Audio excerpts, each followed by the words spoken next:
મહત્વના સમાચાર સામે આવી રહ્યા છે। નલિન કુટડિયા વીટીવી સાથે એક્સક્લુઝિવ વાતચીત કરી છે। નલિન કુટડિયાની વીટીવી સાથેની એક્સક્લુઝિવ વાતચીત મારો મત કોને જશે તે મતદાનની ક્ષણે નક્કી થશે।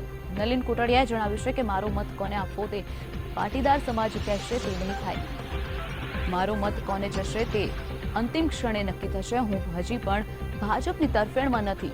કુટડિયાએ જણાવ્યું છે કે તેઓ હજી પણ ભાજપની તરફેણમાં નથી। તો આ સાથે નલિન કુટડિયાએ જણાવ્યું છે કે બેઠકનો મતલબ ભાજપની સાથે હોવું જ ન કરવો। છેલ્લી ક્ષણે કોઈ પણ નિર્ણય લઈ શકું છું।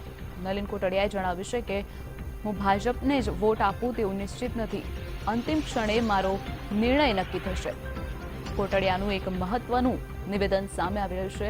નલિન કુટડિયાએ જણાવ્યું છે કે મારો મત ભાજપને જાય તેવું નિશ્ચિત નથી। હું અંતિમ ક્ષણે નિર્ણય લઈશ।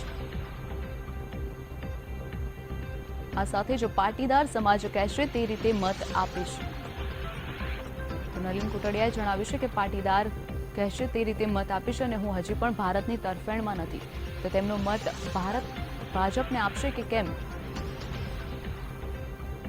તો બેઠકનો મતલબ ભાજપ સાથે જ કરવો તેવું જરૂરી નથી તેવું નલિન કુટડિયાએ વીટીવીની એક્સક્લુઝિવ વાત સાથે જણાવ્યું હતું।